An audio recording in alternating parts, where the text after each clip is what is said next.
Oh my God. Finally, hey, 23 minutes later. Woo! Technical difficulties. Hey, welcome to Gunpla Talk episode 18. I am one of your esteemed hosts, Tim from ChildOfMecha.com, the one and only. And joining me today, as always, are my merry band of misfits and thieves and jungle folk. You know these guys. These guys are the best in business. We're utter professionals, as if you could tell 23 minutes later. But we're going to have an awesome show, and we're going to roll with it. So Dan, our special guest, is experiencing technical difficulties. He will be joining us momentarily once he gets all that stuff sorted. But we're going to start anyway, and we're going to go through our normal stuff, introductions, news, what we're working on, etc., all that good stuff. So without further ado, we will be introducing my merry band of characters here. Let's start off with, who are we going to start off with? Oh, he's in a different place today. Let's start off with Simon. Simon, introduce yourself to people. Hello, I'm Simon, otherwise known as Gundam UK, and I think I'm one of the merry folk. And I've been a modeler since 2012, and I admin on the Mecha Lounge. Hello. Simon, so let me ask you this real quick. Who would you be in Robin Hood's Merry Men? Who would you like to be? Friar Tuck. Friar Tuck. Okay, that's original. I can't good. give a suitably I think you just humorous. named the only one you could name. That's it. That's the only thing I can think of. So. I personally see myself as Will Scarlet, just because he's a little short dude. So that's me. So Robin Hood is open up to you guys. So feel free to take that one. So anyway. So it's Maid right. Marian. Good call. Yeah, Good Maybe point, we save that one for Dan, though. Yeah. Just a thought. Anyway, all right, so moving on. Thank you, Simon, so much. And as Simon mentioned, Mecha Lounge is open. Go join it. Next, we'll go over to Zach. Zach, introduce yourself to folks. Yeah, I'm Zach, otherwise known as ZakuAurelius, and I like Gundam stuff and Gunpla, and I make videos about them when I can. What's wrong with your channel, Zach? Yeah. Oh yeah, I actually. Why are you not putting out 50 videos a week? Since posting that video yesterday evening, that video has got a ton of comments, and I haven't had a chance to read through all the comments on that video yet because there's a lot of them and like a lot of really long ones as well. Oh, cool. But, Interesting. a lot of people have been voicing their support, saying like, "Oh, don't worry about it. Like, spend family time." And like, it was not about like that. Hey guys, I need more time to spend with my family. It's just that I am doing that, but just of course. Just wanted to clarify a bit more, sort of thing. Yeah. It was just to say like, that's what's up for people, because I know a lot of people who have been following my channel or just my Facebook page or whatever.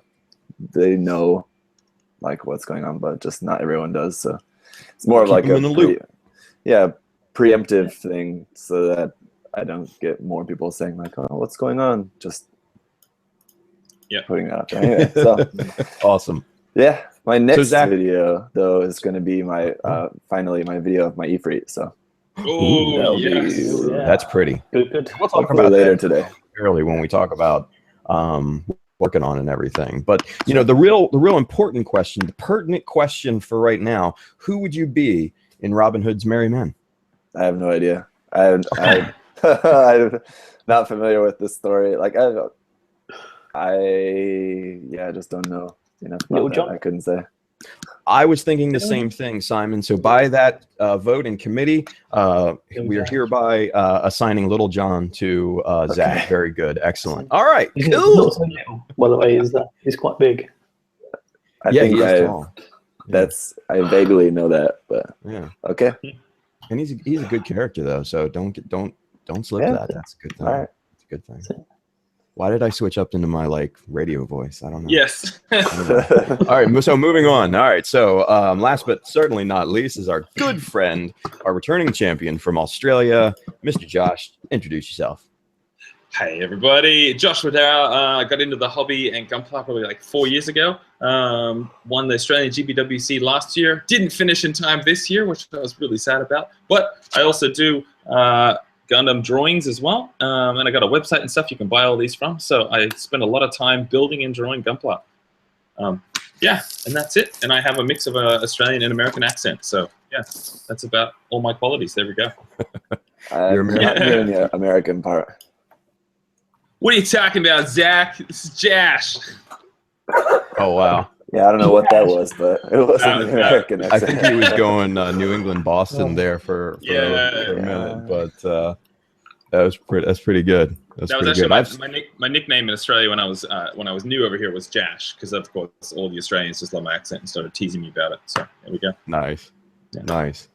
So by default, I think you're Robin Hood, man.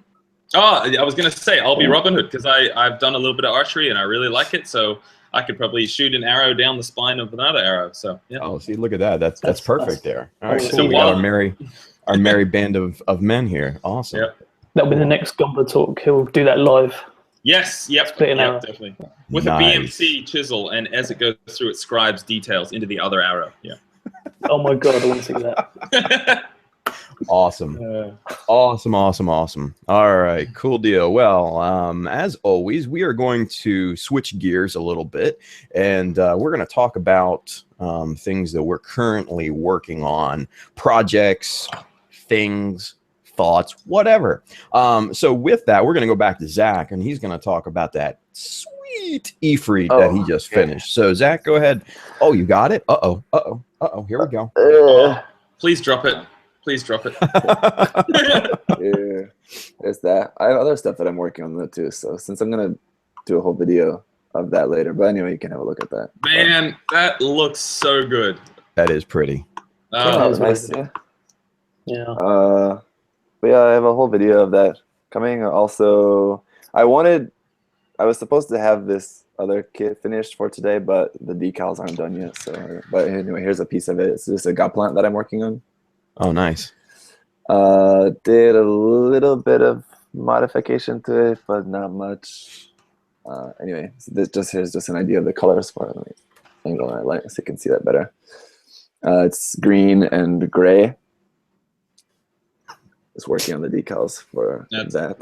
That's cool. It's just the green and the gray make it just look heavy, which is great, of course. Yeah. And also just quickly painted this up as just kind of a experiment, and this is also not done yet, but my panda guy that's in very bright fluorescent orange and purple. Wow. That's great. I think Simon had the reaction of the day. Whoa. Awesome. Yeah, so just doing those at the moment. What was it? I have a couple other things to just other projects coming up. Also, I'll just mention this briefly. I'll do a video about this as well, but I just got these in the mail yesterday. These are some tools from this company. I saw your post about these. The company is primarily like their tools. I think they're advertised primarily for like jewelry making, but of course a lot of them can be applied for like what we do. So I've got a set of tweezers and nippers and pliers, like really thin nose pliers for like bending wire and stuff. Nice. So I'll do a video on those, and I'll be using those on the upcoming mega size project that I'm going to be working on. Yeah. Did they just send those to you? Yeah, the woman from the company I think saw my review of the God Hand nippers. Okay. And actually, someone commented on my page like someone was trying to buy something from their shop, and I guess linked them to my video. So it was because some customer who was a fan of my videos showed them my video, and then they wanted to send me something, so they got in touch with me. That's so cool, man. Oh, because great. like, yeah, I mean, it's just the tiniest little connection. You never know in this hobby what that tiny little connection can make, between you and a fan in this case. And look at that. It got you hooked up with this company and free stuff. That is so cool. I love that part of this hobby being so worldwide and all of us being so interconnected, you know, through the interwebs and everything. That's awesome. That's great. Yeah, that's cool because like I never would have found this company, and I think probably most people probably wouldn't have either. And just from what I've seen and just from the quality seems really, really good. So I'm really excited to check them out. Yeah, I checked out their website after I saw your post and everything, and I was just like, wow, this is pretty cool. So yeah, I'm actually kind of interested to see what your thoughts are on those. That's awesome. Yeah, so later this week, sometime in the next few days, probably you'll see a video about that. No, we need to see it tonight. Yeah, okay. You owe it to us. Yeah. Awesome. Well, what else you got on the burner? Anything else, or is that it? No, yeah, like I said, I've got a couple of projects coming up in the next round of projects. Like I do want to do a couple of tutorial videos. I think probably one of them will definitely be the next quick fix video that I do will be turning the HG Barbatos mace. It doesn't have the working pile driver in it, but just making that modification to give it like a working pile driver. That's a tutorial I want to do. Nice. Quick little easy modification thing. And then, yeah, I've got a couple of things that just need painted, like the Master Grade Dom and the Master Grade Powered GM. I'm not going to do any modification, I don't think, to either of those, but those need to be painted. And also that that new Gundam head. That's what that red box is. Oh, yeah. Oh, nice. Have you want to paint that up as well. Yet? Huh? Have you put that together yet? No, not yet. Because I'm going to paint it as I go, I think. Yeah, okay. Yeah. Because I don't want to bother with like breaking all the pegs as I disassemble it. Yeah. Nice. Excellent. Excellent. Anyway, so a few things. I'm not sure exactly which projects are going to come first. I usually I'm working on a couple of things at the same time. So I was going to say, it seems like you've got like 4 projects going at once. Well, and I have like 4 just lingering works in progress that have been going on for much longer that I really should finish too as well. So I don't know, just we'll see. I have kind of like ADD about it, so it's just whatever I feel like working on, I may work on for a few days, and then I might switch to something else. I think that's a good way to do it sometimes. Yeah, our brains are all different, and I have to do that sometimes. Yeah. Yeah. Yeah, I can't focus on more than one project at a time. I just can't do it. Yeah, you maybe better not. Oh man, awesome. Well, thank you, Zach. Appreciate it. All right, so let's move over to Simon. Simon, what are you working on, man? Not a lot, to be honest. I'm still working on the Magic Toys Hazel model. That's almost done, though, isn't it? It's very close. I've just finished the torso, the waist, the arms. I'm just doing the inner frame on the legs at the minute, and yeah, it should be finished probably tomorrow. I mean, I would have it here, but I'm in a different place. So nice. And is your color scheme the standard color scheme? It's pretty standard, but I've added just a couple of sort of extra detail in terms of some masking, like paint scheme across the knee engine bits. Yeah. And might do a touch of weathering. Not sure yet. Yeah. Depends on if you accidentally spill paint on it, then you'll do a weather. That's the main thing, If I cock up the panel lining, then it's weathering time. Weather, hey. Oh man, that'll be cool because I have that kit, but I've just snapped it together, so it'll be cool to see it painted up. Same here. Yeah, I'm looking forward to finishing it off. I mean, but after that, it's I might do either a GNX Master Grade. Yes. Yeah. It's pretty, That's a stunning kit. It is, definitely. Or I might do a Crossbone X1. Not sure. GNX. Yeah. Yeah, I'm leaning towards GNX. Yeah. Yeah, I'd have to go GNX too. Kit Bash GNX Crossbone. Oh my god. Yeah, I just thought of that. Yep. Man. Yeah. Mind blowing. Good call. Yeah, no. Their parts do not go together at all. No. Zach is the voice of reason in this conversation. If you modified the Crossbones backpack a lot and made it less angular and more rounded, like the edges of the things. So basically completely remold the whole thing, and then it'll basically. Or just take it up one step, have the GNX, the Crossbone, and then also tack on some Gundam X bits. Yes. Whoa, that's Fun. Yeah. And then Have there's those Turn like, X. solar panels on the back. Yeah, you Yes. But then you'd have to mark it as adult content because technically it would be XXX. Oh man. Wow. And then if you put a little voice chip in it, and then you could have Vin Diesel do the voice for it. Yeah. Oh my god, this is Yeah. like the greatest idea ever. Let me just get my notepad. This is how we lose all our viewers. Yeah, this shit is like mutating right now. Okay. Oh my, awesome. So, how's Mecha Lounge doing over there right now, Simon? Is it going good? Yeah, it's doing okay. We have about I think we're up to about 100 members now. Very good. Which is nice. There's a good amount of interaction going on. There's some regulars starting to appear. Nice. And the main thing is there's lots of people who are sort of showing off their work, and that's what it's really all about. So Yeah. That's awesome. Well, definitely. Let's post a link to that on the Gunpla Talk page. Simon, if you want to do that, let's get it out there to the people and really get some traffic over there because that's pretty cool. Okay. One more thing I just wanted to ask you guys. Have you, just going back to the GNX, have any of you guys ever heard of that being referred to as the Jinx instead of the GNX? I've heard that in a couple reviews, and I don't know if I like it. Yeah. Well, I'm just here in Korea. That's what everyone calls it. Oh, really? Yeah, everyone calls it the Jinx. Jeez. Which just sounds so odd. Because I don't know. Like, for me, Gunks.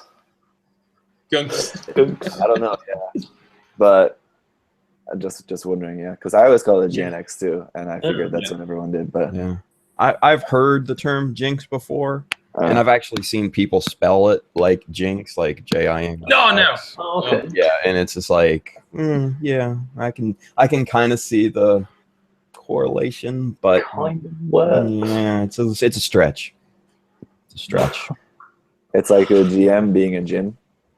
Yeah. Jim. Yeah. Yes. Yeah. It's always That's like an affectation. That's from isn't it? bad voiceover dubs. Yeah. Very bad. Anyway, So we should start calling the RX-78 like the Rix 78 or something. yeah, Rix, Oh man, I got a new Rix kit. Submit. There you go. Rix 78. Nice. Nice. All right. Good Yeah. deal. Anything else for us, Simon? That's it at the minute. All right, So, rock and thank roll. you. That's awesome. Well, thank you. All right, so let's move over to Josh. What are you working on, man? I Yeah. think we all know, Well, but fill us in. I'll do a little bit. Can I get a screen share there, Zackles? Uh-oh, now we're getting serious. Screen share. Oh man, get ready. Oh, So for a presenting? break on, there we go. Presenting. Sorry, that's it. Yeah. So for just a little break, I got Macross kit and VF. What is that now? I can't read it because it's reverse. 25S. And it's different because it's not Gunpla, but of course it's made by Bandai, so it's going to be top quality. And what I was really surprised about was it's got so much mechanical detail in it, which is different to a lot of master grades we have. And so it was really fun putting it together. And then what I realized is basically I built the Macross version of a Zeta Plus C1 because it's a gray military kit with wings on the back. And so can you guess why I like this one? Yeah. It was really fun putting it together, and I grew up loving Transformers, so being able to put together a plastic model kit that transforms more than most Gundam transforming kits was really interesting. Tons of water slides, but I recommend that if somebody wants to have a break from Gunpla, try out one of the Bandai Macross kits. That's a lot taller than I thought it would be, actually. Yeah, it's it's taller than most master grades. It's probably actually I got an RX-78 there. It's just a little bit higher than the Rix 78 on my desk right now. So where is it? Here we go. What have we started here? There we go. You can see the size there. Yeah. Yeah. It's just something different to put together. So it's really fun. I don't know what other guys know, because I think Josh is in the same boat as me where we don't really know much about Macross, but I think other Macross kits aren't that tall. That's from a new series, I think, which are a little bit taller. You're right. It would be. That's from Frontier, though, isn't it? This is Frontier. Yeah, not from Delta. Yeah. I think the other ones are shorter, but I could be wrong about that. Yeah, they got a bit of that Katoki leg thing going on there as well, which I think is a little bit longer proportions compared to the other kits. But yeah, Simon's probably the one to ask about that. He knows a bit more about Macross. Yeah. Well, Simon? Yeah, Simon?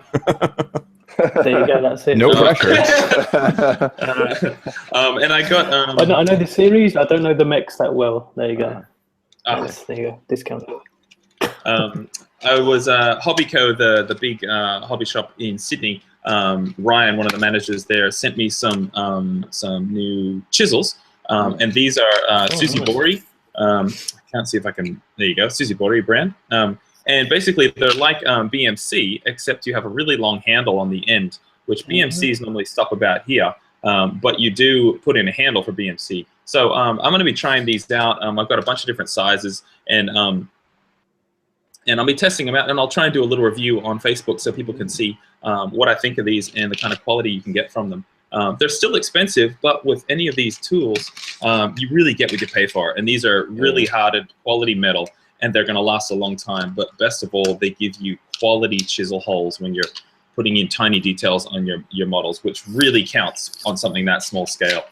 So that'll be fun to put together. And then I've got a little show and tell for my okay. Can you guys see that? Yes. Yeah. Okay. Cool. This is just a little mod I did.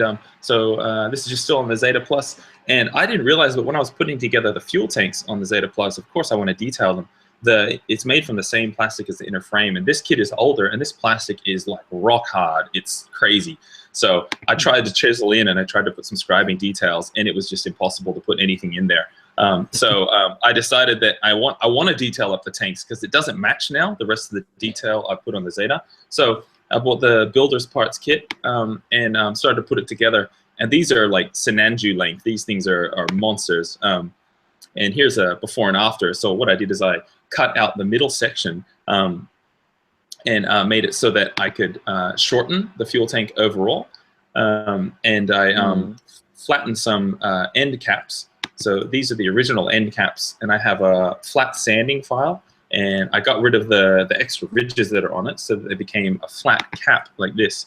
And this enabled me to glue it onto the end of the new part that I've done. So I basically chopped out a third of the fuel tank. And what happens is because the fuel tank has a lot of extra parts and sections, the sections on the right, this means I can paint them in a couple different colors if I'd like without having to do masking, which of course is just fantastic. This is what the tanks on the left were, the original ones in the white color I had painted them, and then the new tanks on the right. So you can see they don't have the taper on the top, which I did like, but it's okay, a little sacrifice. But they have all this extra little detail and a bit more mechanical ridges to them. So I'm going to add some more details. So there's some tiny little rivet holes and little panels. And because it's the standard Bandai plastic, it'll scribe up and chisel nicely. So here they are on the Zeta. I put the magnets back in the top so they mount where the other fuel tanks mounted. And I made sure to keep them the same length so they don't overpower the kit. So yeah, that's the latest mod I've done on that, which has worked out nice. And then this is a little peek at the coloring I'm doing for the Zeta. And I've shown you guys this, but I want to show the viewers. I've done a base color of gray, but I wanted to add in some other colors. I've talked to some other of the Gunpla pros like you guys, and they recommended that I broke up the color scheme by adding a few different colors in. I still wanted it to be all gray. So what I did is I took a photo of the kit, took it into Photoshop, and all of the panels I separated with lasso tool, which is the dotted line tool, and duplicated it. So there's maybe about 50 or 60 layers above the background image. And then what I do is I just go through and I right-click on any armor piece that I want. And what the right-clicking does in Photoshop is it lets you select the layer. And then I just change the color to either be a light or a darker gray. And here you can see a bit better on the feet. So the before is on the left and the after is on the right. And what this does is it helps me to choose the distance between the colors that I'm going to do, because sometimes multicolor panels can look a little bit too much for my own eye just because the medium to the dark, they're a bit too far apart from each other. So this is a really good way to work out what kind of colors you might want to do. And now I just have the tricky task of actually replicating these colors in real life. But hopefully I can do it. Reference, that's a really good idea. Yeah, it took a lot of time. It took me probably about 4 hours or 4 or 5 hours total to do this. But it's really valuable because a couple sections I'm like, oh, I'll change this panel, like these on the back skirts, I'll make them a light gray. And I did it, and immediately I said, hell no, it needs to be dark gray. So as if I was doing that in person, I might have just painted straight away with a light gray. And so it shows you that you don't really know until you try it. And so this is a good way to try it. So it's worth the time and investment on this. And because I spent so much time on this kit, it's worth spending a bit of extra time on it. Hey, Josh, you're not sharing the photo, by the way. We're not seeing that. Are you kidding me? What are you talking about? Oh, no. So wait, I've just been talking to myself. Give me a sec. Let me bring it back up. Come on, come back. Oh, that's awkward. I didn't honestly even realize it until it was, you were like midstream of just talking. Oh, man. Okay, there we go. So can you see that now? Oh, yeah. That's nice. So here you go. So you can see the difference. On the left is before and on the right is after. And you can see the differences in the colors. And it's basically I'm looking at a way that you don't notice the difference in the colors straight away. They slowly get revealed to you. And that's something that I try to achieve in my builds for myself, is this subtlety where you don't see everything at once. It's like it slowly reveals and slowly appears as you're looking at it. And a simple thing like putting on the top of the wing binders, putting in a dark gray, and also down the edges of the wings and down the tips of the wings, putting a dark gray. It accentuates the shape and it draws your eye down the wing a little bit more. So I looked at a lot of photos of modern aircraft to see what they kind of did for their tail or their wing colorings to get ideas like that. So it's a lot of experimenting. Yeah, so there's probably 3 or 4 grays on the kit, and we'll see how I go with actually doing it in person. And there's a front shot of it, yeah. Nice. So there we go. That's that. Yep. And now I'll go back to that thing is pretty. It's very, man, I'm really happy with it. Yeah, it's been nice to have a bit more time. I know a lot of people are really keen to see it, and believe me, nobody more than me is keen to see this thing done. So yeah, I'll be working hard on it and doing a bunch of decals, and hopefully not wrecking it with the decals. But the beauty with decals is you can peel them back off, so that's good. Yeah. Yeah, wrecking it with top coat. And I'll be wrecking with top coat. Yeah. Dare I say, this may look better than the Sinanju. Tim, oh man, see, this is a big subject within my own mind, because the Sinanju was such a, well, the base kit is such a just glorious kit on its own. And I showed this to my friend. I showed my friend the Zeta, and he's like, Josh, man, he's not a Gunpla fan, but he does get into what I've done. And he goes, man, I don't know, man. Why'd you choose this kit? Because your Sinanju was cool. And I'm like, no, dude. And I'm thinking, it's a personal taste. I really love the Zeta Plus, and it's mechanical, and it's a bit more simple. But I'm finding that this is a bit more refined than my Sinanju, which is, I think I agree, that this is up there for me with my own personal love of Gunpla Project. Yeah. I think the mechanical details that you've achieved in this thing are definitely superior, just because based off of your experience, you know. I mean, I correct me if I'm wrong, but I think you were kind of more experimenting and kind of learning and feeling your way through the Sinanju, which is amazing, by the way. But I think the Zeta is just, it's refined so much more, and that's, I mean, now mind you, that's just my personal opinion.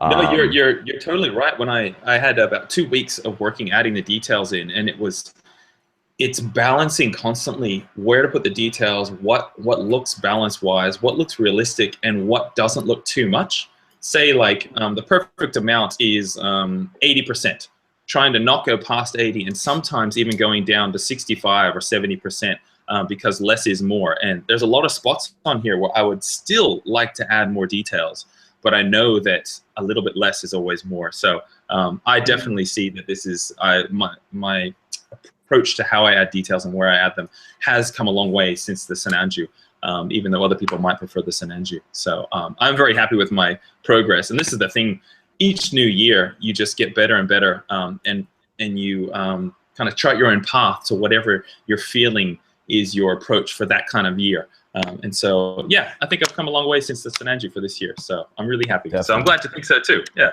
Yeah, absolutely, man. Absolutely. It's a beautiful piece. So can't wait to see it done. Yeah. Yep. Cool. Awesome. Awesome. All right. So, Zach, if we can get the stop presenting Josh. Yeah, there we go. Everyone wants to see Josh. I know, right? That's it. Yeah. Yeah. There you Robin go. Hood, man. All right. Sweet. Anyway, all right. So, I guess what am I working on? A little bit of this and a little bit of that right now. So I guess this past month actually has been pretty good for me, all things considered.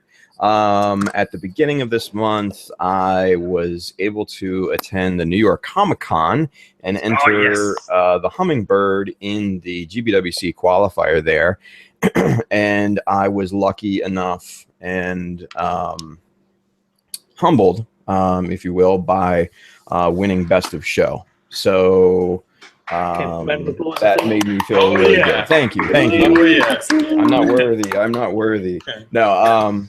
Now, Tim, so, were you when you were heading there with your kit and everything like that? What were your feelings? Were you nervous, excited, or I guess a mix of everything? How did you transport it as well? Yeah. I have a Pelican case, which is a hard, basically a hard case that is essentially used for camera gear, military gear, stuff like that. I mean, it's hardcore, and I have I think 3 or 4 of them for camera gear that I use in my day job. And they've never failed me, never once. And these things are built like a tank, to be honest with you. And they've got foam inside, and it's a hard outer shell. And these things are just built to survive an earthquake, basically. So I got one of those, customized the inside foam and all that good stuff, and actually took some plastic containers and customized those and slotted the parts inside those, so it was kind of like double protected. I didn't want to take any chances. No. So they all fit nice and neat, and I got a luggage strap for it, and the rest is history. It's actually still sitting in the case right now. I don't want to take it out until I kind of know the results of everything. But feelings, I'll be honest with you, I was pissing my pants, man. It was I was nervous. I won't lie to you. You know, the feeling of you know, going there and knowing that it's going to be such a big convention and so many eyes are going to be on it. I'm thinking to myself, man, you know, did I do enough? Is it good enough? Is it up to snuff with what other people are going to bring? I mean, question after question after question after question is keep running through my mind. And because you spent so much time on this kit, I had that with the Sananju and still with the Zeta, so much time in your memory. So there's this build up into the one kit. Yeah. And the thing is like you become somewhat desensitized to your own kind of, I guess, self-analysis. You know, and of course too, you know, when I released it, everybody's was like, oh my God, it's awesome. It's awesome. It's awesome. And so that does kind of influence your train of thought too. So, you know, I had to mentally, you know, clear all that stuff out of my head and kind of reset. And just basically be like, okay, look, it's even with everybody else, hopefully it's good enough, you know? That's the only way I could really cope with the situation. So yeah, it was pretty nerve-wracking, I'll be honest with you. And I didn't think I was going to feel like that. I thought, you know, it would just be like, okay, we got to get this thing done. You know, just I was thinking of it just like a job, you know, go get it done and let's move on to the next step, whatever it may be. But yeah, about the night before, I got pretty nervous. I could hardly sleep. So it was crazy. But and when you got there and you saw the other entries, what were you thinking about yours in the kind of stack Were you thinking you might have been, maybe top 5, top 3, or lower, or what were you thinking? I mean, I thought honestly that I had a really good shot at it. But you never know, man. You never know. Yeah. And I'll be honest with you, I purposely did not look at the other entries with a ton of detail. I did not sit there for, minutes on end and, picking over each one and looking at it in detail and this, that, and the third. I didn't do that. I kept myself from doing that specifically because I didn't want to ruin the convention for everybody else, with me going, oh my God, is it good enough? Blah, blah, blah. So, no, I didn't look at the other entries. And there were some really, really good ones. There was 17, sorry. 27? I believe it was 27 entries into Comic-Con. Yeah. And there were some really, really good ones too. Most notably, Ed Jordan, 00 Gundam Reviews. He took home best small scale, and with his crazy looking diorama. And the kid is so utterly talented because he pulled this thing off in I think something crazy like a month or something like that. Oh my gosh! And he had water effects. There were 3 models in there, and it was just nuts. And I honestly could not do that. Even if I had 4 years, I still couldn't do it. Yeah, me too. Yep. It's just not my bag of tricks. Let's be honest with you. So huge shouts out to him. He's so utterly talented, and the kid is so kind of still new in the hobby. I can't wait to see what he does next. Let's put it that way. Totally. And then our good friend Chris Robledo, Squee, he took home, if I remember correctly, Bluefin Choice. Judge's Choice. Yeah, with his yellow Grimgird, and that thing was amazing. Oh, that was beautiful. Cool. The pictures don't do it justice. And I've seen a lot of the pictures, and the pictures do absolutely not do it justice. I couldn't work out how he got it at that angle on the plinth. I mean, without it all just kind of falling into place. The foot is embedded in the base, so that's a hard point for it. And I think maybe no, I take that back. It's just the 1 foot that's embedded, but. The thing is so expertly painted. And of course, if you ask him, he'll be like, oh, yeah, it's okay. It's okay. He brushes it off, like it's nothing. But no, seriously, it's fucking good. Again, I couldn't do that. I build straight and I build clean. I can't do weathering on the level of these guys. And I will be the first one to admit it. His subtlety in painting was so good. Oh, and there's Dan. Cool. And we've got video. Can you actually see me? Yes, we can hear you. Look at him. Yeah. Hey, I got smart and realized, I'm sitting here with my desktop PC in front of me, installing an update for half an hour. No, 45 minutes. And I have my laptop right freaking next to me. Let's have a laptop. Hey, what do you know? It worked. All good, man. All good. Well, we'll come back to you in just a few seconds. So go ahead and finish getting set up and all that, and we'll get into that conversation here in a few. So, but anyways, I just wanted to give another shout out to some of the other guys. Vegeta. Obviously, everybody knows Vegeta. He's very well known online and everything like that. Had a chance to meet him. Very good dude. His oh God, what was it called? Anybody remember that? Tengu, yes, thank you. Yeah. His Tengu, man, was so original. Really the wings were so cool. Yeah. It was crazy because I had a chance to look at the wings, and I think a lot of people have seen the wings, in the video and stuff like that. But in person, man, the wings were just so intricate, but yet they were so simple because they were just plastic sheet kind of layered and somewhat curled and stuff like that, and they were really, really cool looking. That gave the thing a crazy look. So he did an amazing job, and I think he won Bandai's choice Yeah. for models. So it was really good. Zach's eating, having a sandwich.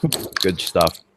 Yeah, I So- remember seeing Vegeta post videos about the Tengu, and when he was cutting the wings, and you're right, like I said, small in detail, but not over the top. And they that is so much work. There are so many feathers in those wings, and he's done them all by hand. It turned out so good. Yeah. And the base was really cool too, because it had like a water effect at the bottom and everything, and seeing that up close and in person, totally different than seeing it in a picture. So really, really good stuff out of him. You know, there's also I forget the gentleman's name who took home best large scale, but he did kind of like a hanger type of mini diorama of the new Verka, and that was really cool because he had the little figures, you know, like walking around and everything, and he had the gantries and the cranes and stuff like that, and it was really good, man. And I was just like, oh, do I even have a chance against this thing? So, you know, and forgive me because I don't remember the guy's name, and I'm very sorry for that. But if you go to the Gunpla.USA Facebook page, there's galleries for all of the entries, and there's also going to be interviews of all the winners and stuff too. Cool. I think they just posted his, but I could be wrong. But check out the Facebook page if you want to see more of those entries. And also, you know, I want to give a shout out to a younger modeler. Eric Tong. Sorry? Eric Tong is his name. Yes, thank you, Simon. Thank you, Johnny on the spot. Awesome. So yes, Eric did an amazing job on his new Verka, and it had me worried. I will not lie. But there was another you know, younger modeler there that I do want to give a shout out to. His name is Andrew Young. He did this Sinanju Stein kind of epic diorama thing, and he was right next to mine. And you know, when we came Saturday, him, myself, and another gentleman were waiting there to for somebody to open up the cases so we can put our models in, and he put in his model first, and I felt so sorry for the kid because his hands were really shaking bad putting this thing in the case. And you know, one of the guys from Bluefin actually had to come over and, you know, kind of tap him on the shoulder and just be like, it's cool, man, calm down, you got this, don't worry about it, you know. And I honestly think Andrew's going to be a modeler to watch in the future because it's pretty incredible, actually. It's really nice. It was a stunning presentation. And I'll be honest with you, that one, his entry was right next to mine, and seeing it come out of the box and him putting it together and everything, I'll be square. That one had me more worried than anything. This straight up. I did not look at it in great detail. So just the presentation of it was just mind-blowing. It was like honestly something you see out of Japan or one of the other Asian countries. The presentation was just top-notch. So keep your eye out for him. I think he's going to be a modeler to watch in the future. So but really all of the other entries were really amazing. You know, you've got Screaming Kid. Sir Ray Charles from Instagram. His blue Grimgird was really clean and just so fresh and so nice. Sound like an Outcast video, so fresh and so clean. Anyways, but it was really good, really good. You know, there were a couple other dioramas there that were really finely done. There was a really cool Christmas diorama that kind of got some chuckles out of people. I really liked. It was an awesome time. And like I said, I was lucky enough, humbled enough to take best in show. So that was kind of the highlight for me for the past 4 years. So man. Yeah, I'm kind of stoked about it. So now we wait until the full announcement, the North American announcement is done. In years past, that's kind of been early November, so we'll wait for that. but that honestly is only part of the good news for Child of Mecha. The other good news is that 2017 is going to be an awesome year, for me personally, because I was lucky enough to be invited to participate in the Clash of the Titans build-off 2017. Oh, the big man. And I'll be honest with you, it is daunting and very intimidating. While I can't speak on the subject matter and I can't say who else is in it, check your local listings. I will be straight. I am intimidated by the level of talent. It's like a scene straight out of Wayne's World. I am not worthy of being in this thing, honestly.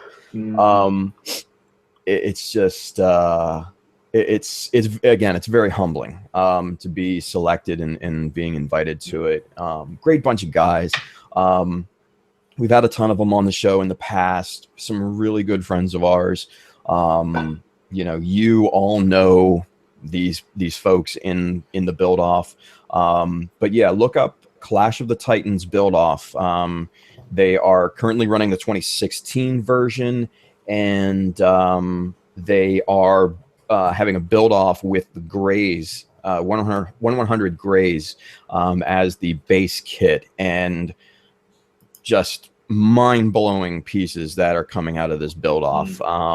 It is really a prestigious type of thing from my point of view, to be just in consideration with these guys and girls that are in this thing, much less to be invited. So I can't express in words how thankful and humbled I am by being invited, to be honest with you. So it's really been a cool month for me personally. So I won't bore anybody with other details, but I also started on GBWC 2017 builds. I'm snapping some kits together. So it's I've snapped, like, I think I'm on my third kit snapping right now, just to have the pieces tangible that I can just kind of put them together. So I've got a cool idea for it. I'm not gonna say any more than that, but I'm definitely going to go out of my comfort zone this time around, and to the chagrin of many people, it will be a Xeon project this year. So for me, I've never done a Xeon project, so the intimidation factor is there again. So yeah. Anywho, all right. So let's get off. Let's go away. Stop talking about you. Talking about myself. I'm tired of talking about myself. I hate it. Let's talk about Dan Salas. Dan, we've all gone through introductions and what we're working on and everything. So if you could catch us up, why don't you? Oh, and by the way, you are. We've assigned roles today to correlate ourselves with Robin Hood's Merry Men. Josh is Robin Hood. Simon is Friar Tuck. Zach is Little John. I am Will Scarlet, the short guy. And while you were gone, and since you're the late one here, we've assigned you with the role of Maid Marian. I hope you don't mind. So you and Josh are going to have to kiss at some point. Ooh, anyway. Hey there, Dan. Anyway, beyond 2016, man, anything goes. There you go, brother. There you go. Cool. Okay, so let's get caught up. Introduce yourself to everybody and let us know, what are you working on currently? Okay, well, my name's Dan Salas. I'm one of those Gundam guys. I'm known online for back in the day as Funaka, if you guys remember that. So what am I working on right now? Honestly, the big thing I'm working on is our contest, Southern California Gundam Model Contest. In terms of actual model kits, I'll put the camera over here. I'm working on the Idolmaster F-22, if you guys can see it. So maybe you can see the box or whatever, but it's the Hasegawa F-22 kit, real airplane, very detailed, all that, but it's pink. And it's got, anime girls stickers all over, or decals all over it. So it's quite different from the norm. But just to make it more kind of strange and mind-blowing. I'm going through and kind of super detailing it with all kinds of little wiring and doohickeys and stuff in the various landing gear and weapons base and stuff. So Cool. I think I'm kind of going for a reaction of, what is this ridiculous, stupid pink airplane? And then people get up close and go, oh my God, he super detailed it. What an idiot, you know? So I'm just going to kind of have fun messing with people like that. So that's kind of what I'm going for.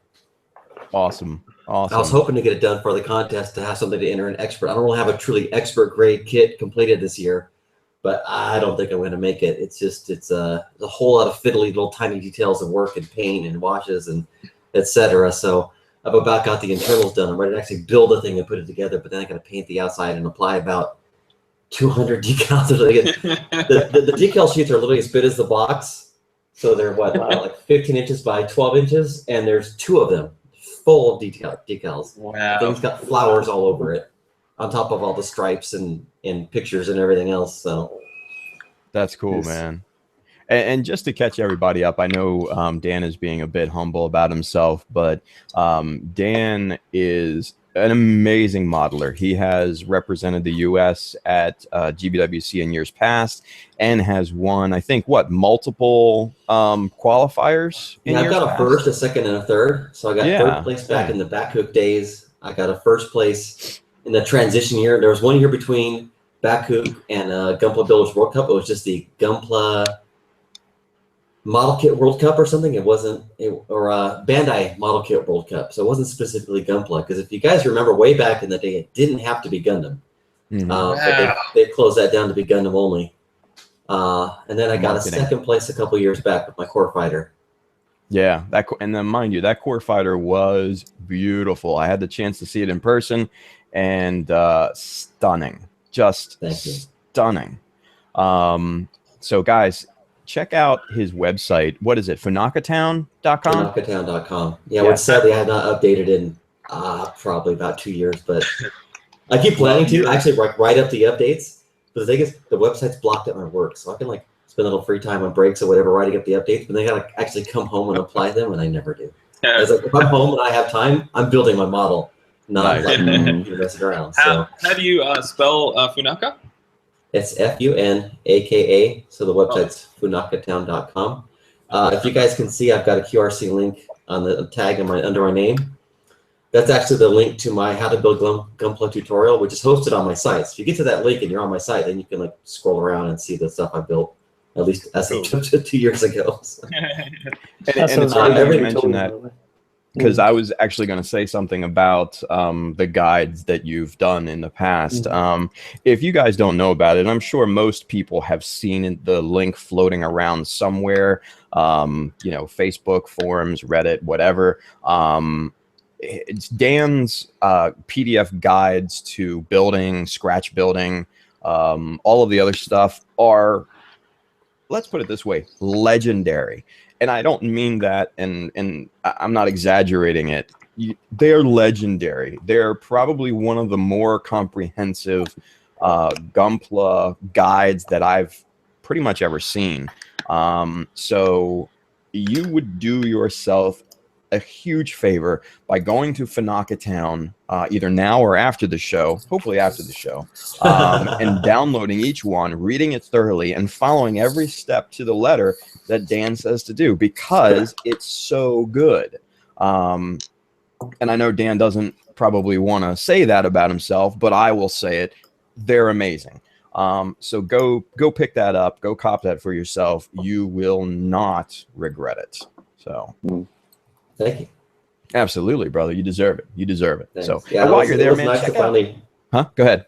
Also, it was nice to finally sit down and write that guide. I had written bits and pieces of different things, but it was nice to put it all together, kind of put it beginning to end. I mean, I learned a lot from Fichtenfu's guide back in the day, and I wanted to kind of do something like that, but in more detail, because I'm one of those people who just sits down and writes and just starts dumping his whole mind out. So I started off just typing it up, and it was about 40 pages typed, and I started throwing in the pictures, and then by the time I was done with the pictures, about 120 pages. But the nice thing is that now that it's done, I can refer back to it and pull back to it. So when I'm doing a presentation for a live event or whatever, I can pull pictures and bits and pieces of it out and create like a PowerPoint or whatever. So it's kind of nice to have that work under my belt to pull from.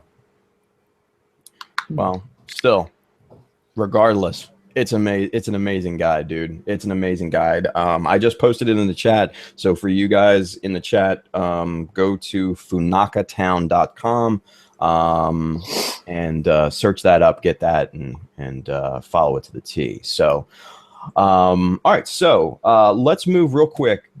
Zach, you want to tell us what is going on? I know we're running late today, but you want to give us a quick rundown of the news? Yeah, that actually doesn't really matter too much that we're running late because there happens to not be a whole lot of news to talk about. Rock and roll. There is, I think, the only thing that I've seen announced this month. We just passed like the 23rd, 24th, 25th is usually when we get the news because that's when the magazines come out in Japan. And the only new thing that I saw announced is there's a new HG Gundam the Origin gun cannon version of the gun the cannon. yellow one. Yeah. It's like a test type / thermal test type. There's two different versions that you can make, but I guess it'd be good to show an actual photo of that. Hang on just a second, I'll pull that up. That's the only new kit that I've seen come out, and it really doesn't look too different from the other gun cannon early type that's coming out, I believe November or December. I think in November maybe. The blue one with like the pizza box checker. Oh yeah. And I'll present this so you guys can see here. There's a couple other things that have been shown. There you go. There you can see that, just in case anyone's unfamiliar. So there's like two different versions of that you can make. One of them has a normal hand, and the one has like the machine gun hand, I guess is what that is. And from the gun heads. Gun cannon, yeah. Yeah. And then two different heads, and then two different options for the cannons or what looks like to be other machine guns there. The rifle, unfortunately, still looks like the same rifle that has been included with the Gundam local type and the P Bandai Goof kit before, so that's not new at all. But anyway, there's that, and there was a couple other things here. There was a P Bandai version of the HG IO frame Shiden. It's like the Ryusei Go version of the IO frame Shiden with Iron Blooded Orphans kit. And that's pretty much it. We just had the Tamashii Nations show in Japan, so a lot of the announced stuff over the past week or so has been a lot of figures. A lot of figure stuff. Robot Tamashii and the Faz looks really cool. Yeah, but you know like what usually happens with that show is like there's a lot of stuff shown, but not all of the stuff that's shown there actually goes into production. So okay. For something like that, like the Faz especially, I think that probably will, but I wouldn't expect to probably see that released until maybe this time next year or something. Yeah. But it'd be cheap, right? Yeah. It's so big. Oh, 150 man. probably. yeah, that's for it. That probably. And then there'll be like a $250 version of one that has it's like different color. It has like pre-printed like a design on it or something. Man, I'm so happy that I'm not into figures like that because I would just have no money. Oh my gosh. Right. Crazy, right? Oh, yeah. You can drop 150 on that figure, or it's probably I think that kit's like what 60 or 70, or just the master grade, and then just build it and do whatever you want with it. That master grade's kind of bunk, but it's still I think would be a lot more fun than just having a figure where you just take it out of the box and put it on your shelf and then it's done. Yeah, I was thinking about that because you know how the Metal Build F91, they've released a promotional video of that. I so want to get that. It's beautiful, right? So That is pretty. I gotta admit, it is pretty. I don't like the F91, but that is pretty. Yeah. Same for me. I always like it when they bring out a new metal build because you get to see, you know that they've redesigned the armor and the proportions and everything. And I'm always curious to see what they've ended up going with because I'm sure they had maybe 2 or 3 pathways that they could have gone with. So I'm always curious to see. But somebody was saying, like, you know, you have the high resolution Barbados kit, and they were like, I wish the metal builds came out like that. Do you think you guys, if the inner frame was pre-assembled but you got to put the armor on, that you'd be more inclined to get a metal build? Probably. Yeah. I don't know. I could change it if I wanted to. Yeah. I don't know. I think for the money, it's a bit prohibitive. They are very expensive. Yeah. I'm just personally a model builder, so I just like never buy figures or whatever. Pretty much, like I came to a point in my life where I was like, hey, figures or kits, and I kind of had to decide. I'm like, okay, I'm gonna build. So yeah. Because I'm the same. Because of the costs involved in the figures, it's just, you know, you can buy them way too fast. And once you buy them, you put it in your shelf, and then you can immediately go buy another one. At least when you buy a model, you kind of feel like, okay, I should build something first before I buy something else. yeah. Yeah. Not that that's a hard and fast rule. What's that? So not that that's a hard and fast rule. I still buy a lot faster than I build. Yeah. Yeah. There's some kind of limitation there. I think that's a constant in the hobby, unfortunately. I think so, yeah. At least for me, it is 4 years. Shit. All right, good deal. Zach, anything else on the news? I think our last episode fell like the end of the month, so we caught a lot of the other new stuff, like the Master Grade GM Sniper and the HG GM Ground Type and all of that stuff we talked about last month. So that was pretty much it. It's strange, actually, kind of, that we didn't really have too much announced this month, but we have a lot of stuff coming out over the next couple months. November and December are both quite packed with a lot of new kits. There's a new RG, new RE, 2 new Master Grades, 3 if you count the GM in January. The Unicorn's just a rehash, but one thing that I noticed this year so far, have we gotten an announcement for Verka? No, I don't think so. I think it's just that they did the poll. Oh yeah, I forgot about the was Zaku.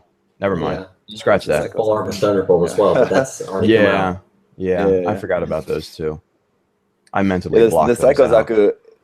It's hard to think of that as like a Verka. I mean, just because we never get a Zaku. Yeah, Verka. Toki does square things and Xeon things around. It just doesn't work. That's it. Yeah, right.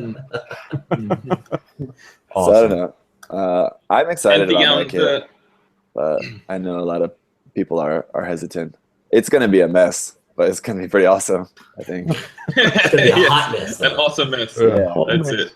Beautiful train wreck. Nice. I like that huge fuel tank. It's just so ridiculous. So that's kind of like Kotoki's style. I think I like that. So.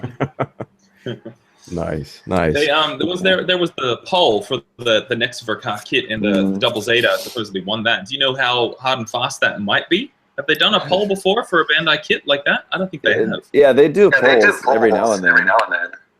Yeah, but it doesn't really seem to mean much. Okay. I think we'd have to ask Xavier. Xavier would be the one to ask. He would know a lot more about that. But I would say, from my experience, from what I've seen, I think Bandai probably takes note of that and doesn't really expect anything winged, but other than that, I don't know what he's going to work on.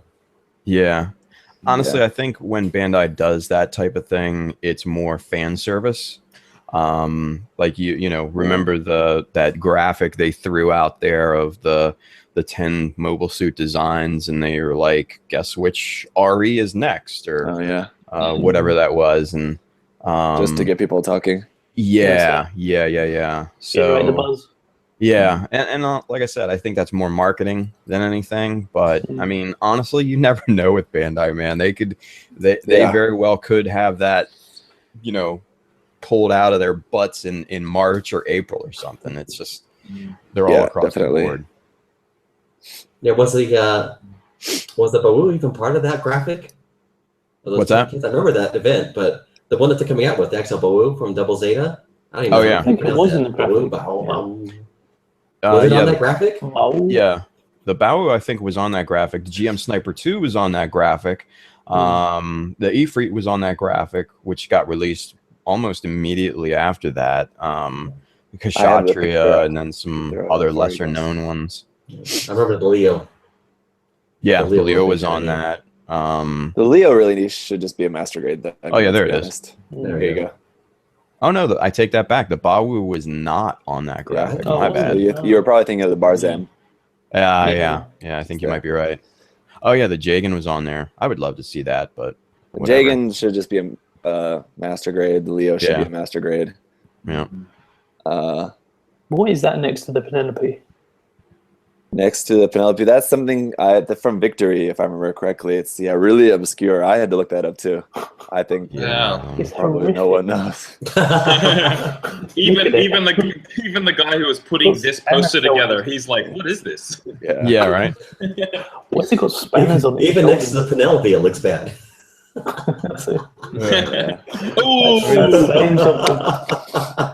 I can imagine just pulling in random mech designs. You got like the Penelope, you got the Leo, you got Wally, you got something from Macross. You got just a kid dressed up in a Gundam box. Hey, it's cool. Dan board. Yeah, right. I don't know, the Barzam and the Kasi, I think, are definite. Those should be RE. Those don't need master grades. The Reborns, I don't know. I'm sure people would probably obviously love a master grade of that, but I don't. I just don't see the appeal or the necessity of it myself, but that's just me. I forget the name of that. The other one. Wow, yeah. The Gaia. That's what it is. Yeah, that one as well. I don't think that's going to happen at all. That just doesn't really need it either way. The Gaia could be cool because that was the one that transformed in Seed, right? Yeah. Yeah, that could be interesting. And they're looking like a Cerberus when it was done. Yeah. Just one head. Oh, speaking of Cerberus. Oh, look at that. We planned it well, Dan. Nice. Too bad Zach's sharing his screen and they can't see it. Oh, you got to look at him. Show it again, Josh. Hey, there we go. Bam! Look at that. Yeah. Nice. All right, good deal. Zach, anything else for news this month? Yeah, no. All right, cool. All right, let's get into the meat of the conversation. I know we are running a bit behind schedule. And we're going to take it to as long as we can take it. So let's go over to Dan. We've already talked a little bit about New York Comic Con, GBWC, and stuff like that. But congratulations, by the way. There is another competition coming up here in 2 weeks from today that I know we want to give a little love to. So, Dan, tell us about SCGMC. Okay, well, SCGMC stands for Southern California Gundam Model Competition. It's something we put together. This is going to be our 6th year. So, our group, those Gundam guys, we're kind of the redheaded stepchild of the local model builder scene. We'd go to like the IPMS events or whatever, and our models would be like in the darkest corner of the room. And we got our name as those Gundam guys because it was like, oh, hey, it's those Gundam guys, the weirdos.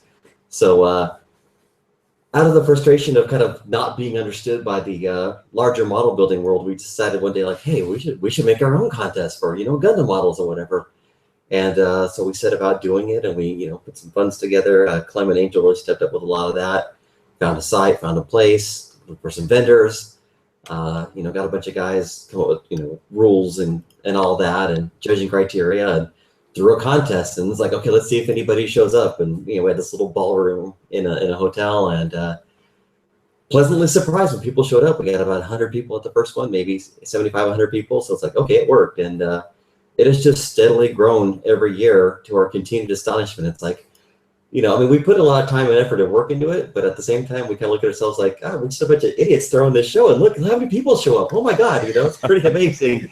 So, we're a large metropolitan area in Southern California. We draw people from Orange County, LA, San Diego, get the occasional guy from across the country, like Tim's come a couple of times. Yes. So we get people from kind of all over, but it really has become, I think we could say, the largest Gundam competition in North America. I think even if you took all the Gunpla Builders World Cup events and added all the models together, we might still beat that. Last year, that's great. Yeah, last year we had about 250 people, just attendees, just kind of coming to see the show. We had about 150 model kits show up, built by about 80 something builders. So that was quite an accomplishment. We were, we moved to a larger venue last year, and just like every time we do something different or move up, we always think, okay, we're going to fill this place up, or we're going to fall on our faces and look like idiots. Like, wow, this is a really big room. Are we going to fill it? And to our surprise and delight, that room was full of people. So it continues to grow. Word gets out, and we really try to make it, at the heart, it's a model contest, but we also try to make an event out of it, so that we've got maybe some video showing. We've always got some kind of tutorial or demo going on. We've almost always got like, get your hands on our brush and try it out. And it's amazing. Some year, some guy will come up, never having tried an airbrush. He'll try an airbrush at the thing, and he'll like show up the next year or the year later with some like competition winning model. It's really amazing to see people try something for the first time and show up next year with some pretty amazing work. We've done other tutorials and things. So this year, what we've got lined up, of course, the airbrush, as we always have, because I think that's the biggest hurdle for model builders, is making that jump from snapping to airbrushing. So always try to encourage that. We're also going to do decals. I'm a huge fan of decals. I love all the Verkos stuff, just slathered in decals. So I want to put together one on decals, because personally, I'm always like, there are not enough decals in this room. We want everybody putting 50 decals on their models. So we're going to do a 2-part decal session. First part's going to be kind of theory and having people hands-on put decals on pieces of plastic, and then we're going to come back in the afternoon after those have dried up and talk about slicing them and filling in seam lines and handling silvering, and getting the decals to lay onto the model as if they're painted on, so you get that kind of pro look to them. And then the other thing we're going to cover is model photography, because a lot of people are showing up year after year with even the level of the models that are showing up, it just gets better and better. People are showing up really nice models to our events. We were so pleased last year, both with the number and quality of models. And so we're talking about, let's talk about photographing your models, because you've got a nice model. So if you want to put it up on Facebook or whatever, don't just take a cruddy cell phone camera. Let's talk about getting some lighting, getting a backdrop, getting a tripod or whatever. And we're going to discuss that, as well as a little more of the advanced stuff in terms of that. If you've got a camera that does settings in terms of your f-stop and your ISO and all that kind of stuff. So, and we're actually going to have a couple of photo booths set up so that people can grab their models off the table if they want and give it a try, either with a cell phone if they got it. If they want to bring their own camera, we'll have tripods. People can put it on there. We'll kind of work through that. So, as always, we're trying to teach people both to provide service and entertainment and stuff to do, so that people have a whole day's worth of stuff. You go to a lot of other contests and you drop your models off, you talk to your friends, you hit up the vendor room, and you kind of go out to lunch for a couple hours, because nothing's going to happen until they announce the winners. So we try and have a lot of programming throughout the day, so that both it's interesting for the model builders for the competition, but also for people as well, because we have the number of attendees, is double the amount of entrants. So we have a lot of people show up just to kind of hang out and see the models and enjoy the day. Yeah, that sounds fantastic. Yeah, and I gotta say, I've been the last 2 years, or 3, I can't remember. I think it's 2, but anyway, I unfortunately am not going to be able to attend this year, regrettably. Just I know other responsibilities. You don't have anything good to show either, so hey, whatever. What's that? What did he say? What did you say? So yeah, whatever. Right. Anyway, money unfortunately is a bit tight this year, so I can't swing it. But for Japan. No comment. Anyway, but to reiterate what Dan has said, dude, it's an amazing time.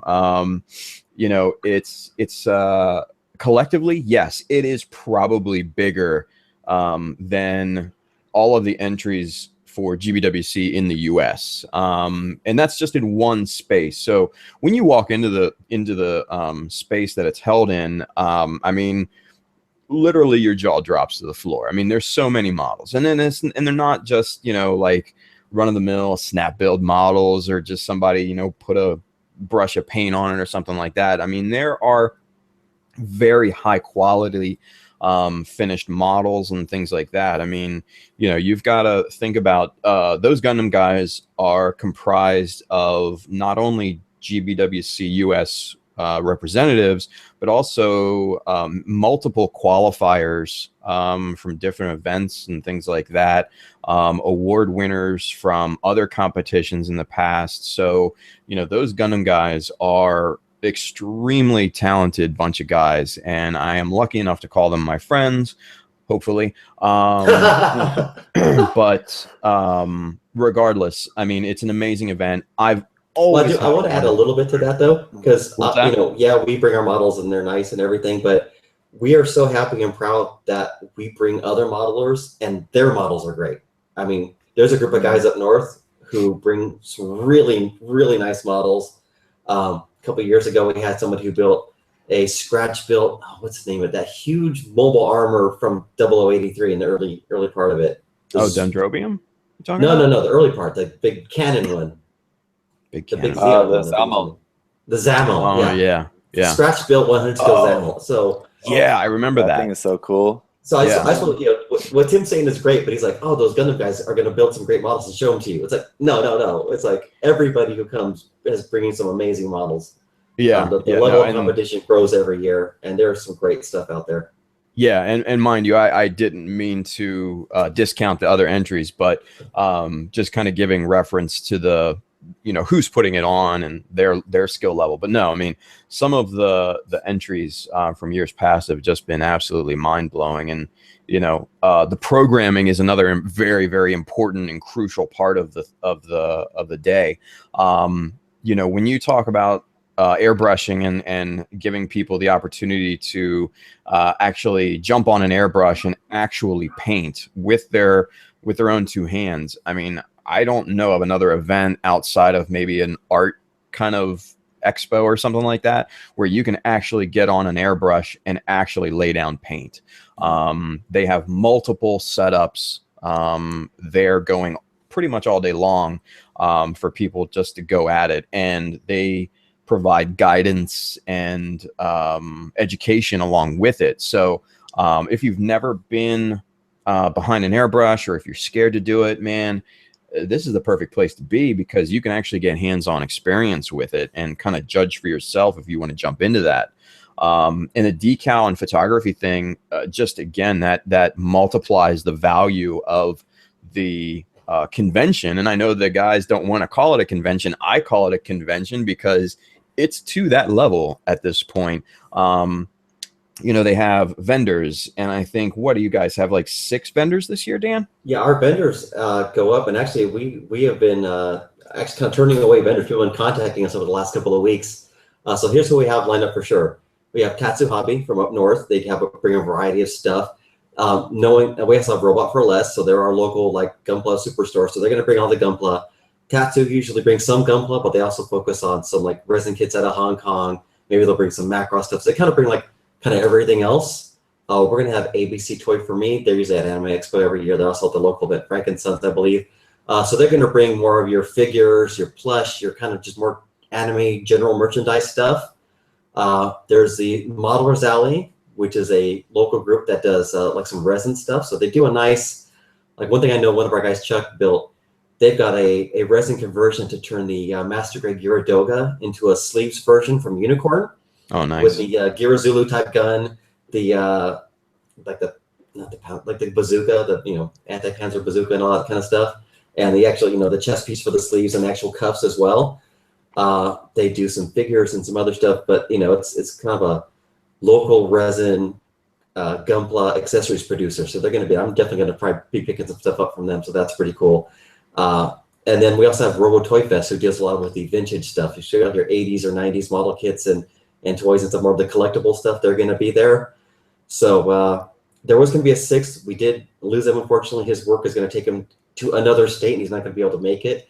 We did just get contacted Friday by another person, but it's not confirmed yet. But we're really hoping to reel them in, because it was somebody big enough that it's like, okay, I really want to do it, but I got to talk to the corporate. So we hope we land these guys. It'll be one of the biggest vendors we've ever had, and some of us are definitely fans of their stuff. But I don't want to give any names because it's all up in the air right now.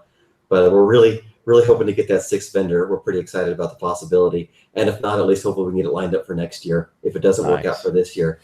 So so we got the actual model contest. We've got all the programming. We've got the vendors. We've also got a raffle. So we've got a big old raffle. So what I kind of landed behind me is this is actually our friend Mike Wine. Unfortunately, good for him, just moved up to Seattle, Washington area, and so he had planned to donate a bunch of kits to the raffle. So this is the kits he donated, the kits I'm donating. So here's 10 kits up here. This is just a little fraction of our raffle, but I thought I'd kind of show that off since I had them all handy here. We have a massive raffle. We think we know we have 3 perfect grade kits. We think we're going to get a 4th by the time we're done. There's going to be a bunch of master grade and high grade kits and 100 scale kits and everything. And even aside from the Gundam, we're going to have some Macross. I've got some Star Wars kits. We've also got.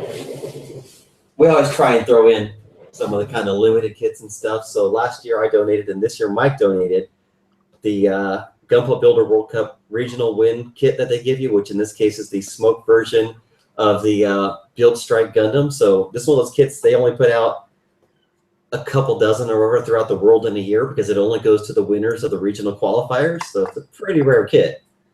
So, but to promote our event, Mike donated this up for the raffle. So if you want to win a really kind of rare and exotic kit, this is the place to get it.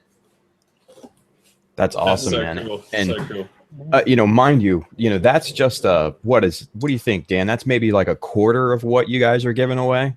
Yeah, if not a fifth. We get big. All our vendors always got to bring something. We get some other kind of quasi corporate sponsorship out of I don't know if I should say their name. I don't know how official it is, but some large model distributor always throws us several kits. We're always throwing a few of our own in there. And as it's grown, and we have our monthly build gatherings where anywhere from maybe a dozen to 25 guys showed up, and a lot of those guys throw in a few kits. So we're going to have a big table full of kits in our raffle this year. So that has also grown every year. Yeah, and it's so cool because everybody gets a ticket when they walk in the door, and mind you, you can buy more tickets, and they're not. More. Yeah, you can buy lots more, and it's not really all that expensive, and you have a really good chance of winning something really, really cool. So I mean, if you can attend, by all means do it. What's the cover charge? What, $8, $10? It's $8 to get in the door. Okay. And that also includes if you're going to enter the contest, you get 1 model with that contest, and then for every additional model you bring, it's $1 more. So it's a pretty nominal fee. That's so good. Yeah, and it's free parking in the area. It's at the Fullerton Community Center in downtown Fullerton. There's parking lot immediately outside the building, and other ones in the area within a block or two because it's a downtown area. So there's several parking structures in the area.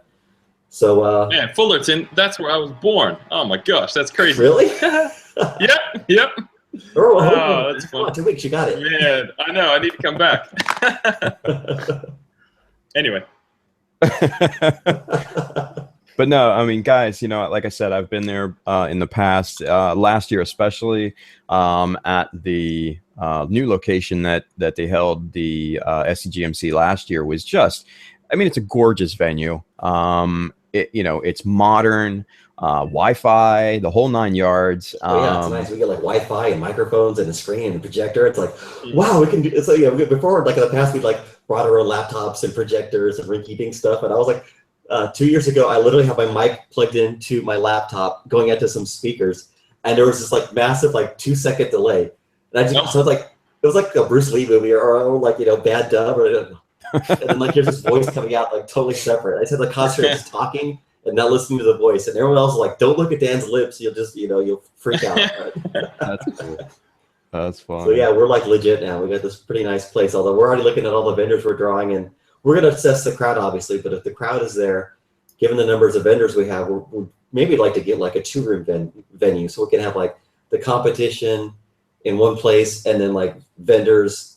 And maybe the tutorials in another place, or split the tutorials so that we got maybe airbrush all day in one room and the other more spoken things going on in the other. We'll see, but every year we got to kind of take stock of how it went and how we're doing. But we've had steady growth every year, and we're continue to be pleasantly surprised by that. So thank you guys for coming out. It's been awesome.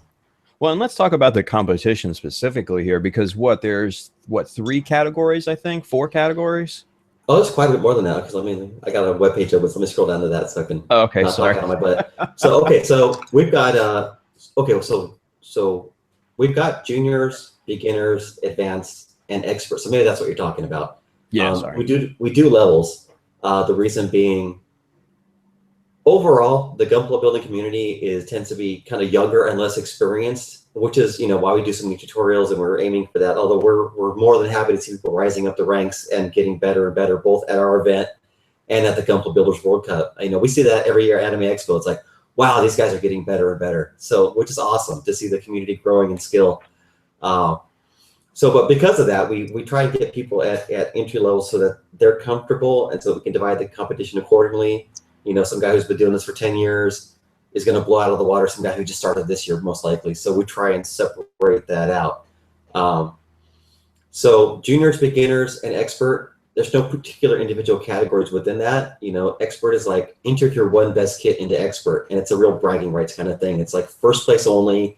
There's a special trophy, kind of like the Stanley Cup, you get to take home with you for the year. Your name goes on a plaque that's kind of immortalized and all that kind of stuff. So that's kind of for expert.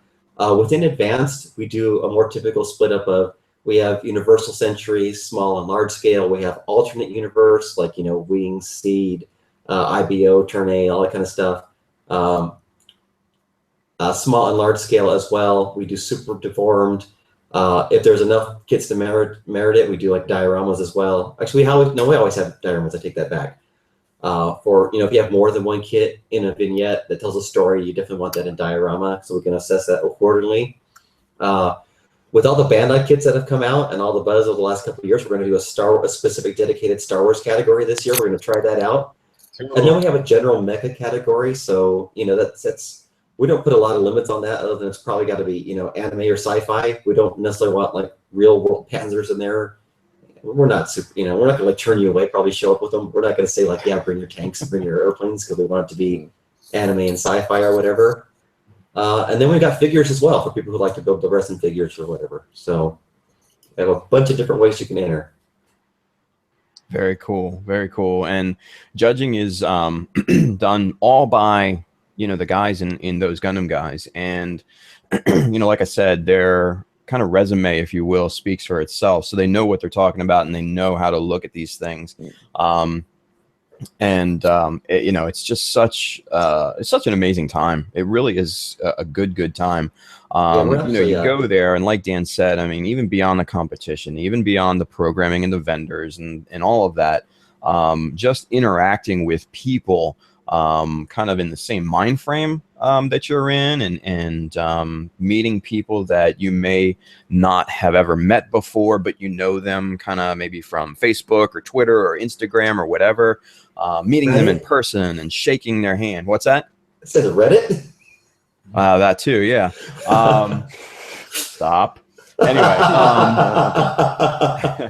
but just meeting people is always a huge highlight. For me in the past, I've met guys like 8-Bit Tom from Instagram. He's one of the guys that I do follow and I really admire his work. And I was able to meet him last year. Cool dude. So shout outs to him.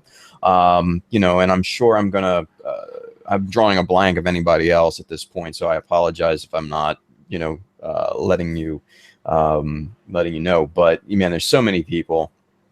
It's such a high concentration of good modelers in the area.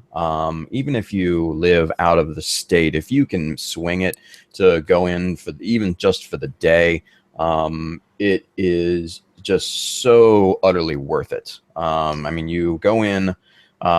You could go in as a newbie. You could walk out as a intermediate level modeler just because you soak up so much information. Yeah, definitely. If you can attend it, by all means, get to it and just interact with these guys, man. It's great. Yeah, and actually, we're going to try and up that by piggybacking what you said about judging. We're going to try, and I'm about to call now to get some kind of outside volunteer judges. Which does a couple of things. One, it gives us more judging staff, which is great because with a massive amount of turnout, it's honestly logistically getting kind of hard to judge so many models to the level of detail we want to judge about that. We actually did some work on our judging guidelines and our approach this year to try and kind of handle that because there are so many models to judge. But we'd also like to get more people involved in the judging, because what we want to do is like kind of build teams of 3 judges like we normally have, but the idea being 2 of us, with our experience, and 1 guy who is either new to judging or hasn't judged, a Gundam contest before or something. It's mutual benefit. Like I said, we get more staff, but also it's a whole nother world. You'd be amazed. Once you've judged a contest, you will look at other models, your own models, a totally different way. And it's going to really up your skill set, because now you're going to start to look at models kind of like with the judge's eye and see things and go, oh, that's not good. Oh, I should improve that. Or, I could do this a little better. And so that's going to be, I think, mutually beneficial to everybody involved. And it's, it gives us more time to talk to people and share what we know, both as model builders, but also as model judgers, because it's, you kind of put on a different hat when you're judging a model. So it's going to give us a chance to kind of spread that knowledge around. So we're really hoping to get, maybe 10 people, let's say, so that we can, like I said, build teams of 3 that are two Gundam guys or guys we know that are experienced model builders, with maybe someone who's a little newer is willing to learn. Yeah, that sounds great. Cool. Yeah.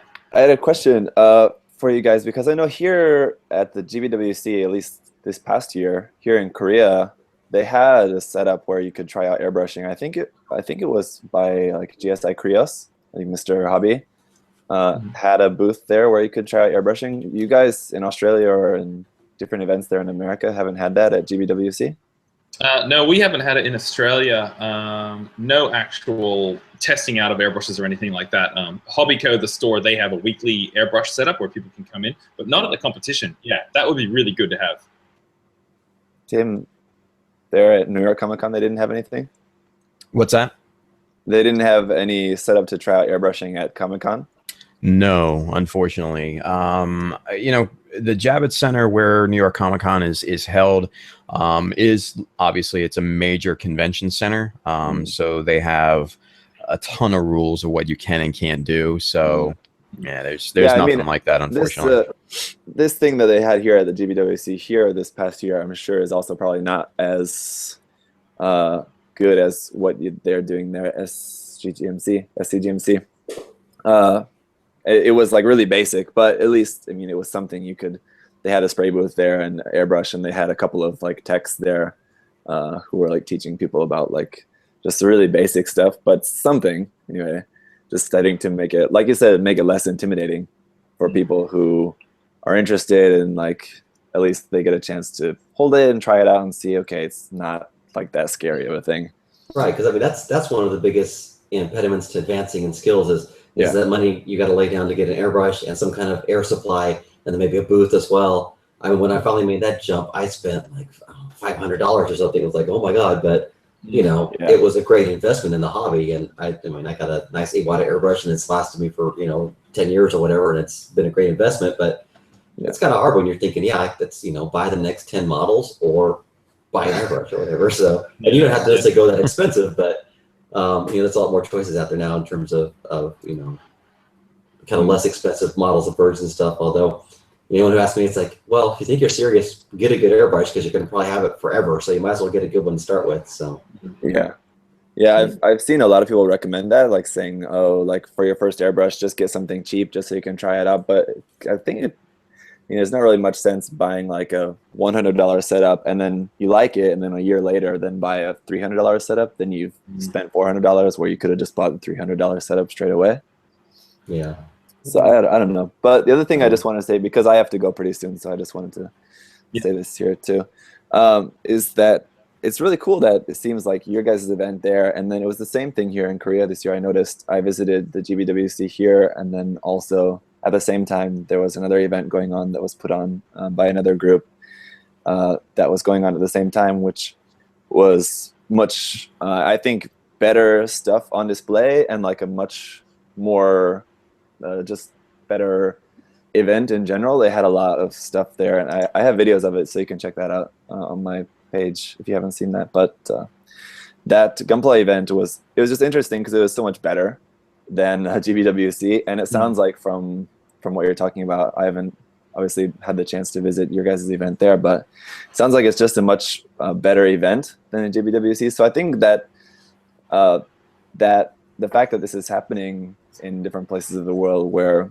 just fans and other people are putting on these events that are exceeding what Bandai does. And obviously they have a lot of things, and their main purpose is just to sell their products.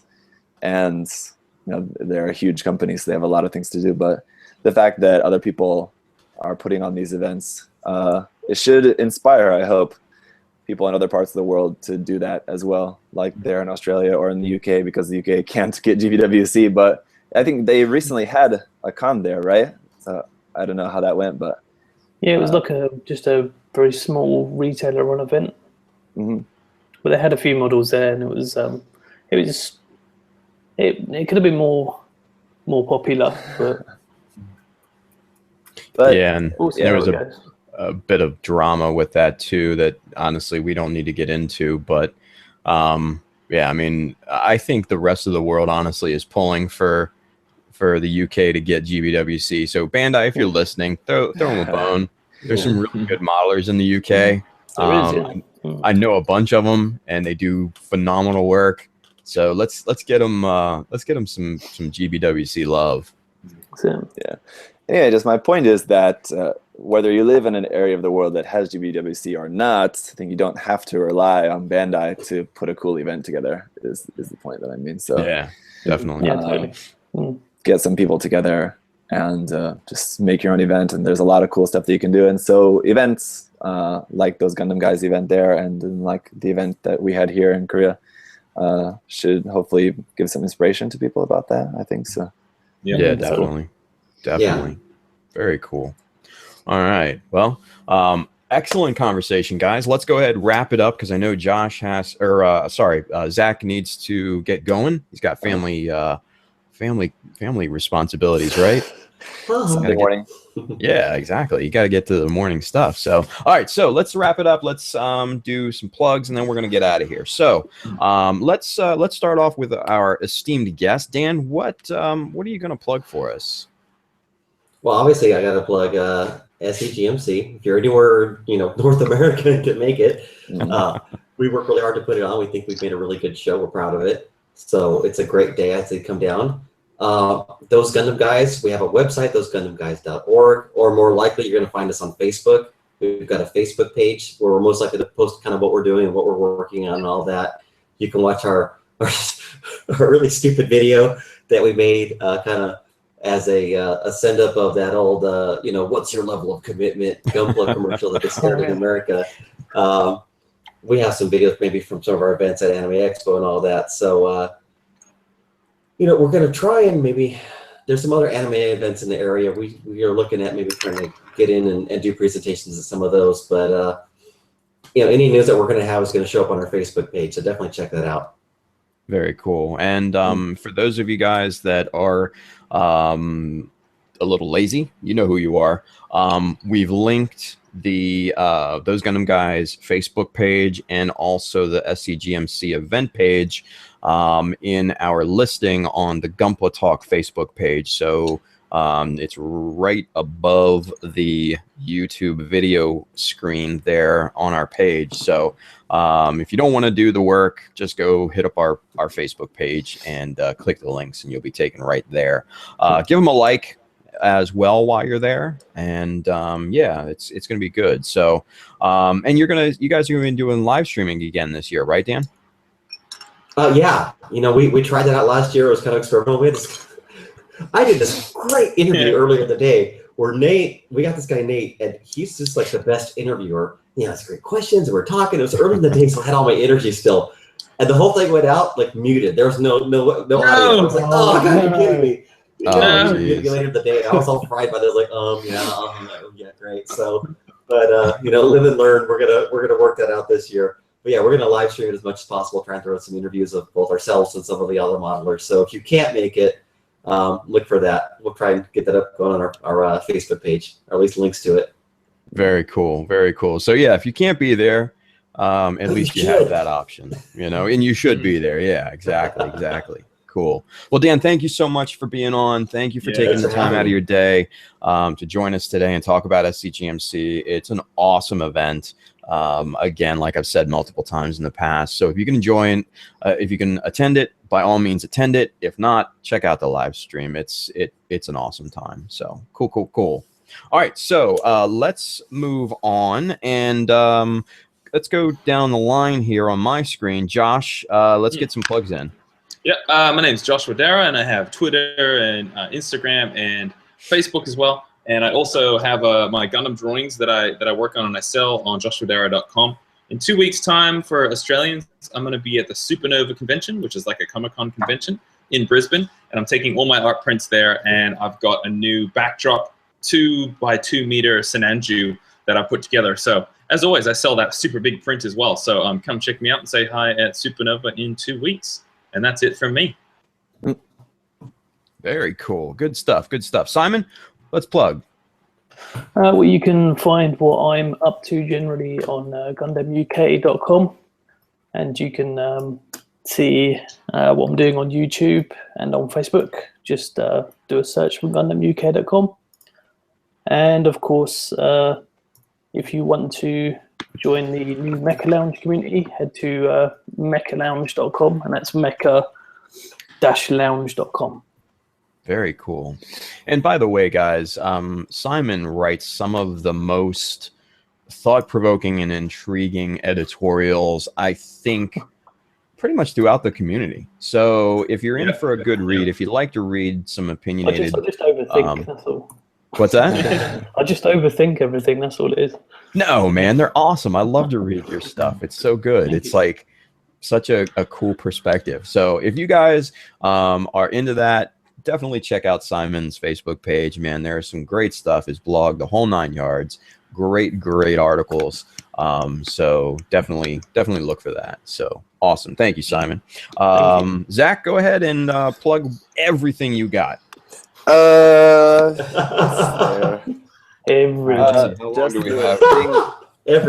single orifice. Wow. Whoa. You want to take it there. Jeez. That's what you get when you get with those Gundam guys. Exactly.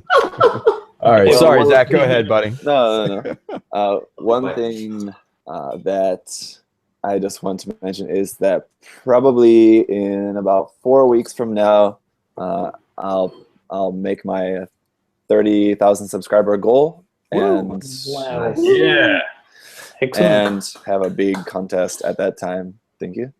So at that time, I'll announce about the contest. But just in terms of the contest, I'll probably have, in terms of the prizes, I think at least two perfect grades as prizes for that contest as well. So we'll have some really cool prizes for that. So of course, I'll talk more about that later, and just excited for that. So other stuff. Awesome. Cool. Well, good stuff. And check out the Ifrit too. The Ifrit is very nice. Yeah, that came out really very nice. Thanks. Love that color scheme. I might have to steal it from you. Yeah. But all right, so last but not least for me, guys, Child of Mecha on Facebook, Child of Mecha on Twitter and Instagram. childofmecha.com is somewhat in limbo right now, as well as the Child of Mecha store. I have temporarily closed that due to a little bit of a technical issue between my vendor and the store. So, and I'm rebuilding it on the actual Child of Mecha site anyway, so that's all kind of in limbo, so stand by for that. It may take a little bit of time, but anyway, check me out on all of the other social media platforms, all that good stuff. And also go to Those Gundam Guys, like their page, go to SCGMC, like that event and all of that. Follow them on their live stream when they do the event, and also check out Clash of the Titans build off. Search it on Facebook, Clash of the Titans build off, and you will see some amazing works. And like I said in the beginning of the program, I have been lucky enough to been invited to the 2017 version. But before that happens, the folks that are participating this year need to reveal their builds, which are just really amazing stuff. So check that out. So I think that's it. I believe. Anybody else? Going once, going twice? No. No? So Sold! All right, and we're out. All right. So without anything else other than that, we will be back next month. Next month, though, check us out next month because it is going to be our yearly GBWC prediction show. Oh yes.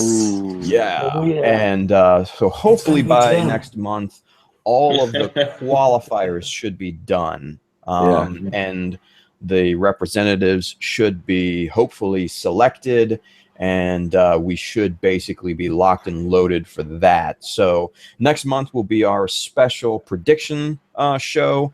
Hopefully we can get a couple guests to weigh in on what they think and stuff like that, but it should be a lot of fun.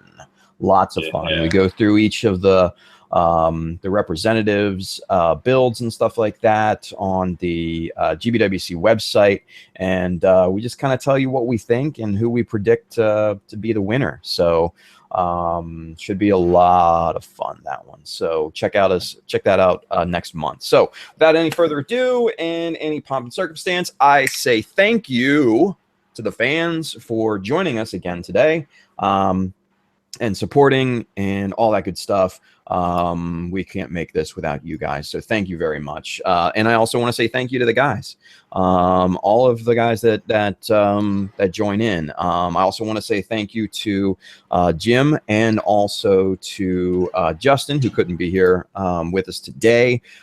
They're always in our thoughts. They have prior commitments and things, but check out their stuff too. Gunpla Fixation on Facebook and Justinius Builds on Facebook. You're going to see some pretty cool stuff out of those guys. So thank you again. We'll see you next month. Signing off. Bye-bye. See ya. Bye-bye. Bye.